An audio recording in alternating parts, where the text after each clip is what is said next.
On this segment of Off the Couch, we're going searching for a fairy shrine along a popular hike. If you're lucky enough, you might catch the fairy at home. So let's get off that couch and see what we can find. Now, this hike really can provide a different and fun destination that will get most kids excited, especially the young ones. Now, the hike is part of the Salt Lake Overlook Trail that begins up Millcreek Canyon. Just past the Millcreek Inn, the trailhead is on the south side of the road. Now, the trail is for a beginner to a moderate hiker and for all ages to enjoy. The first part of the hike is a little steep, but in a short time, the hike levels out. Keep focused on the signs because there are several trails up this hike and yours veers off to the right. Again, you want to stay on the Salt Lake Overlook Trail.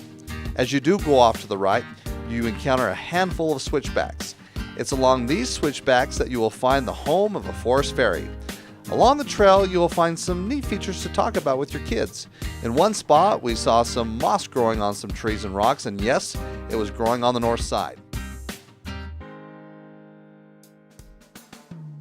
We also saw some neat wildflowers growing.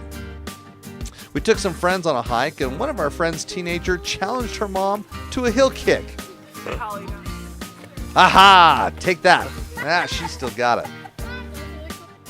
Okay, back to the trail. As you march up the switchbacks, keep a count of how many times you switch because on the fifth switchback, you'll notice some beads hanging from a tree off to your right. You can't miss it.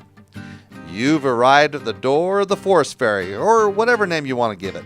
It's just a small shrine full of trinkets and wonder for the kids' imagination. One of the boys decided to knock to see if someone was home. From a group of gnomes to a small garden, the sight will have you thinking that there is a fairy flying around. You don't know what you'll find until you get off that couch, so come join us.